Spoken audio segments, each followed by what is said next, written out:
प्रवेश एग्जाम में आप सभी का स्वागत है। तो चलिए आज हमारे राष्ट्रध्वज यानी प्यारे तिरंगे के हर पहलू को बारीकी से समझते हैं। ये सिर्फ एक झंडा नहीं है दोस्तों, ये हमारे देश की आन, बान और शान का प्रतीक है और इसके पीछे एक बहुत गहरा मतलब छिपा है। देखिए, तिरंगा हम सबके दिल में बसता है और खास तौर पर उन लोगों के लिए जो सरकारी नौकरी के जरिए देश की सेवा करना चाहते हैं। उनके लिए तो ये झंडा एक बहुत बड़ी प्रेरणा है। ये हमें हमेशा याद दिलाता है कि हम किसके लिए मेहनत कर रहे हैं। तो आज हम क्या क्या देखने वाले हैं? सबसे पहले तिरंगे का एक छोटा सा इंट्रोडक्शन लेंगे, फिर इसके रंगों का मतलब समझेंगे, अशोक चक्र के सिंबल को डिकोड करेंगे, झंडे का इतिहास जानेंगे, फ्लैग कोड के बारे में बात करेंगे और सबसे जरूरी आखिर में वो की पॉइंट्स देखेंगे जो सीधे सीधे एग्जाम में पूछे जा सकते हैं। तो चलिए एकदम बेसिक से शुरू करते हैं। हमारे झंडे को तिरंगा क्यों कहते हैं? अरे नाम में ही इसका राज छिपा है। ती मतलब तीन और रंगा मतलब रंग। ये तीन रंगों की पट्टियों से मिलकर बना है। अब आते हैं सबसे दिलचस्प हिस्से पर, यानी रंगों के मतलब पर। हमारे झंडे की ये जो तीन पट्टियां हैं ना, ये हमारे देश की आत्मा की कहानी कहती हैं। हर रंग का अपना एक खास मतलब है। सबसे ऊपर जो केसरी रंग है वो हमारे देश की शक्ति और साहस को दिखाता है। ये रंग उन सभी स्वतंत्रता सेनानियों के बलिदान की याद दिलाता है जिन्होंने देश के लिए अपना सब कुछ न्योछावर कर दिया। फिर बीच में आता है सफेद रंग। ये शांति और सच्चाई का प्रतीक है। यह हमें सिखाता है कि देश को हमेशा सत्य और शांति के रास्ते पर ही चलना चाहिए और हमारे विचारों में पवित्रता होनी चाहिए। और सबसे नीचे है हरा रंग, जो हमारी जमीन की हरियाली और खुशहाली को दर्शाता है। ये हमारे देश के विकास, विश्वास और शौर्य का प्रतीक है, जो हमारी कृषि से जुड़ा हुआ है। तो एक बार फटाफट रिवाइज कर लेते हैं। केसरिया मतलब साहस और शक्ति, सफेद मतलब शांति और सच्चाई, और हरा मतलब विकास और खुशहाली। ये टेबल आपके रिवीजन के लिए बहुत काम आएगी। इसे अच्छे से याद कर लीजिए। अच्छा, रंगों की बात तो हो गई, पर तिरंगे के ठीक बीच में जो नेवी ब्लू रंग का चक्र है, उसका क्या?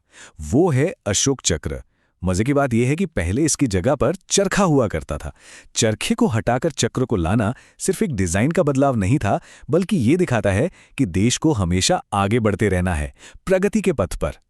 और हाँ, यहां से एक क्लासिक एमसीक्यू बनता है जो प्राय हर एग्जाम में आ सकता है। अशोक चक्र में कितनी तीलियां हैं?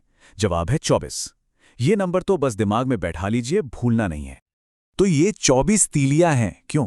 देखिए, इसका मतलब बहुत गहरा है। ये दिन के 24 घंटों को दर्शाती हैं और ये संदेश देती हैं कि जीवन का नाम ही चलना है, रुकना नहीं। साथ ही ये धर्म के 24 नियमों का भी प्रतीक हैं। अगर आप रिटन एग्जाम में ये डिटेल्स लिखते हैं तो आपको यकीनन एक्स्ट्रा मार्क्स मिलेंगे। चलिए अब जरा हमारे तिरंगे के दिलचस्प इतिहास पर भी नजर डालते हैं। ये सफर काफी लंबा रहा है और इसमें कुछ तारीखें ऐसी हैं जो एग्जाम के लिहाज से बहुत बहुत जरूरी हैं। कहानी शुरू होती है 1921 से, जब पिंगली वेंकैया जी ने गांधी जी को एक डिजाइन दिखाया। फिर 1931 में चरखे वाला स्वराज ध्वज अपनाया गया और फिर वो ऐतिहासिक दिन आया जिसे आपको बिल्कुल नहीं भूलना है, 22 जुलाई 1947, जब संविधान सभा ने हमारे मौजूदा तिरंगे को अपना लिया। ये डेट तो मार्क कर लीजिए, बहुत बार पूछी गई है। इस झंडे का क्या महत्व था, ये महात्मा गांधी के इन शब्दों से साफ पता चलता है। ये सिर्फ कपड़े का टुकड़ा नहीं था, ये एक ऐसी भावना थी, एक ऐसी पहचान थी जिसके लिए लाखों लोग अपनी जान देने को तैयार थे। अब जब ये प्रतीक इतना महत्वपूर्ण है तो इसका सम्मान करना भी जरूरी है ना? इसी के लिए बनाया गया है भारतीय ध्वज संहिता या फ्लैग कोड ऑफ इंडिया। यह हमें बताता है कि तिरंगे को फहराने और उसका सम्मान करने के सही नियम क्या हैं। ये जानना सिर्फ एग्जाम के लिए नहीं, एक अच्छे नागरिक होने के नाते भी जरूरी है। चलिए कुछ की रूल्स देख लेते हैं।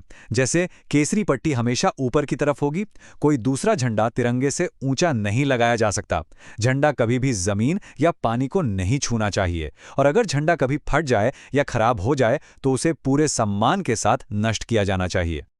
तो चलिए अब तक जो कुछ भी हमने सीखा है उसे जल्दी से रिवाइज कर लेते हैं। ये है आपका फाइनल रिवीजन स्नैपशॉट, जो एग्जाम से ठीक पहले आपके बहुत काम आएगा। ये 5 पॉइंट्स तो आपको बिल्कुल रटे होने चाहिए। पहला, डिजाइनर कौन थे? पिंगली वेंकैया। दूसरा, कब अपनाया गया? 22 जुलाई 1947। तीसरा, रंगों का मतलब साहस, शांति और विकास। चौथा, चक्र में कितनी तीलियां हैं? 24। और 5वां, झंडे की लंबाई और चौड़ाई का अनुपात हमेशा 3:2 होता है।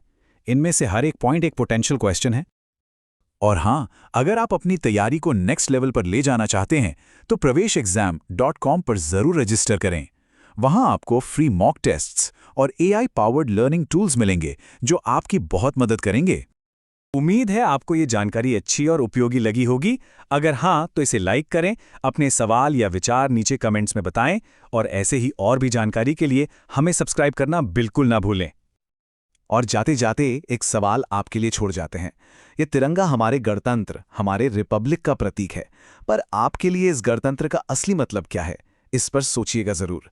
मिलते हैं अगली बार, तब तक पढ़ते रहिए और आगे बढ़ते रहिए।